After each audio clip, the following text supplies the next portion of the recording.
How to not show online on Instagram or turn off your statue on your Instagram. So in this video I will show you guys how to do this on your Instagram. Just follow me in this video till the end.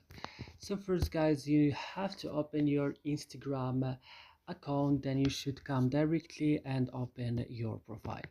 So right here on your profile you should just come to this three line at the top of the screen. And what you should do next, you have to click on settings and privacy. Right now you have to scroll until you found message and story replies. Click on show activity statue, and if you wanted to disallow, click here.